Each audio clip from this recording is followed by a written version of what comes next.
Vous savez que nous, les Français, nous n'avons pas la meilleure des réputations à l'étranger.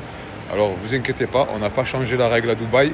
On est mal vu, encore plus, je crois, dans l'investissement immobilier, malgré que les Français font partie des meilleurs investisseurs à Dubaï. Ils sont dans le top 10 depuis des années. Maintenant, c'est quoi le problème? Alors là, c'est un problème culturel. Nous, les Français, et je dis nous parce que moi aussi je suis français, j'ai vécu 36 ans en France, nous avons grandi avec la culture du moins cher. Le problème, c'est que quand un Français veut investir à Dubaï, alors je ne parle pas de ceux qui n'ont pas le budget pour pouvoir réaliser ce qu'ils aimeraient faire, mais le Français, il cherche toujours le moins cher, le plan de paiement le plus long. Alors oui, bien entendu, si demain je peux avoir du moins cher avec un long plan de paiement qui va me permettre d'amortir au mieux mon investissement, je ne vais pas m'en priver. Comme je vous ai dit tout à l'heure, je suis français. Mais aujourd'hui, c'est pas comme ça qu'on fait les bonnes affaires.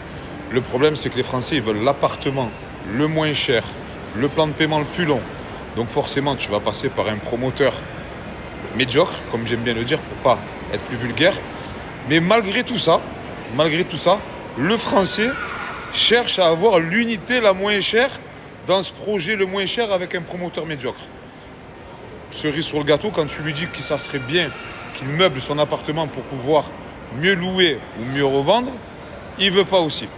Donc à un moment donné, parce que je sais que vous êtes nombreux à avoir réfléchi comme ça lors de votre investissement, si vous galérez à louer ou à revendre, posez-vous les bonnes questions, ou je dirais mieux, fallait se poser les bonnes questions avant.